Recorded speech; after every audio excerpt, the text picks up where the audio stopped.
भूमनपुर नामक एक गांव में राजू नामक एक धोबी और उसकी बेटी रेखा रहते थे। हर रोज वो दोनों गांव के लोगों के कपड़े को धोने नदी के किनारे जाते थे। वहाँ वो कपड़े धो के सुखाते थे और तब सूखे हुए कपड़ों को उनके घर ले जाते थे। राजू उन कपड़ों को इस्त्री करता था और रेखा इस्त्री किए हुए कपड़ों को तय करती थी। तब जिनको जो कपड़े लौटाना है उन्हें अलग अलग जमा करती थी।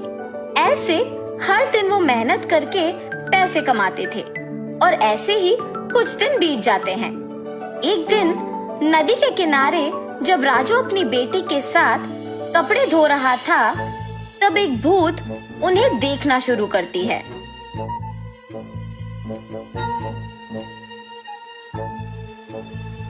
न जाने मैं कब ऐसे कपड़े पहनूंगी। ऐसे उन कपड़ों के पास जाकर उन्हें पकड़ने की कोशिश करती है, लेकिन उन्हें पकड़ नहीं पाती है। तब क्या मैं इस कारण इन कपड़ों को पकड़ नहीं पा रही हूँ कि मैं एक भूत हूँ?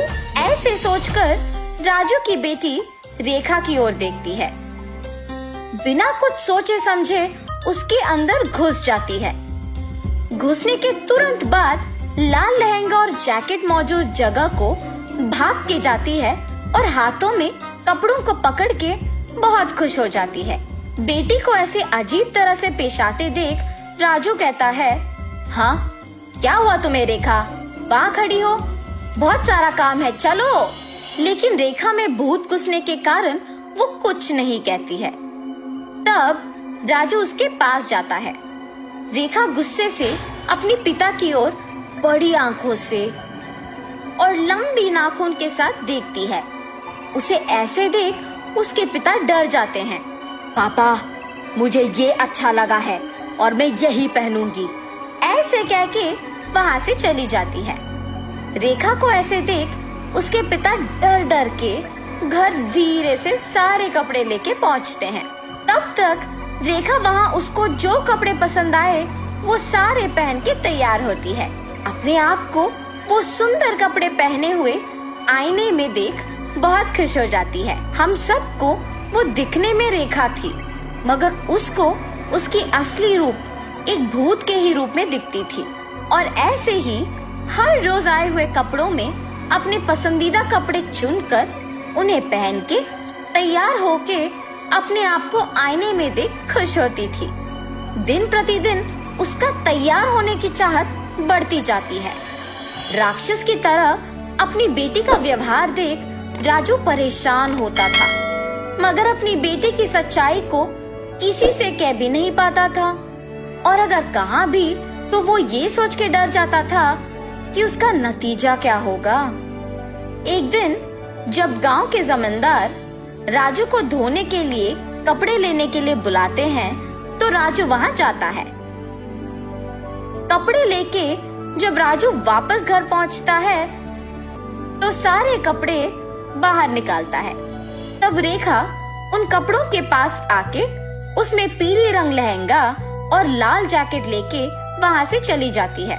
जब राजू को कपड़े लौटाने का समय आया तो वो देखता है कि उसमें पीली लहंगा और लाल जैकेट नहीं है। तब वो सोचता है कि जरूर ये रेखा के ही पास होगा। रेखा के कमरे में जाके देखने पर वो उन्हीं कपड़ों में तैयार होके आईने के सामने खड़े होके अपने आप को देखते ही रहती है। आईने में भूत का डरावना चेहरा देख राजू डर के मारे चिल्लाता है, हाँ? तुम यहाँ क्या कर रहे हो? राजू उसके ऐसे पूछने पर कांपते हुए कहता है, अम्मा, आपने जो कपड़े पहना है वो जमींदार की बेटी की है। इनको आज उन्हें लौटा देना है, कृपया उन कपड़ों को दे दो। हाँ? क्या? कपड़े? बिल्कुल नहीं दूंगी, जाओ यहाँ से। ऐसे कपड़े उनके पास बहुत होंगी, अगर आप अभी इन कपड़ों को वापस कर देंगे तो और भी कपड़े लेके आऊंगा। अब अगर मैं इन कपड़ों को नहीं लौटाऊंगा तो मेरा व्यापार नहीं चलेगा। मैं हाथ जोड़ के विनती करता हूँ, वापस कर दो, तुम मेरी बेटी नहीं हो। हा हा हा, सही पहचाना। हाँ, मैं तुम्हारी बेटी नहीं हूँ। ऐसी और कपड़े हैं? हाँ, बहुत सारे। तो फिर इन कपड़ों की मुझे क्या जरूरत?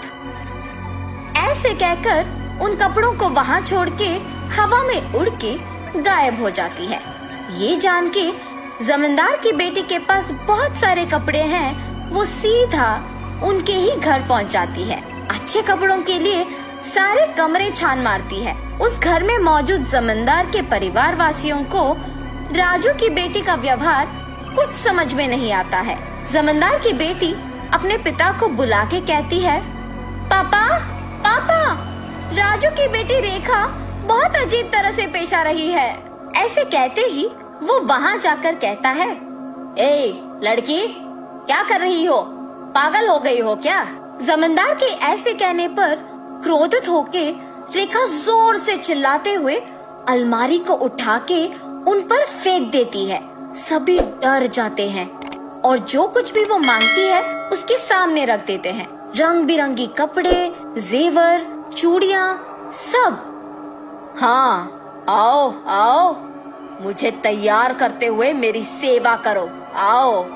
सभी डर के मारे उसके आदेश का पालन करते हैं। उसे तैयार करके उसके सामने ही एक बड़ा आईना भी रखते हैं और सभी उसके पास नीचे बैठ जाते हैं। तभी उसके पिता राजू कपड़ों के साथ जमींदार के घर पहुंचता है। राजू को देख जमींदार गुस्सा होके उस पे चिल्लाने लगता है। वो देख रेखा उसकी शक्तियों का उपयोग करके जमींदार को नीचे गिराती है। क्रोध में पागल होकर सारा सामान जोर जोर से नीचे गिराती रहती है।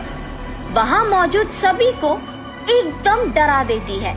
एक स्वामी जी ये सब नहीं देख पाते हैं और जमींदार के घर पहुँच जाते हैं। सीधा रेखा के पास जाकर उस पे गंगा जल डालते हैं। कुछ मंत्रों का प्रयोग करके रेखा से उस भूत को बाहर लाके उसे एक बोतल में बंद कर देते हैं। भगवान के रूप में आकर आपने मेरी बेटी को बचाया।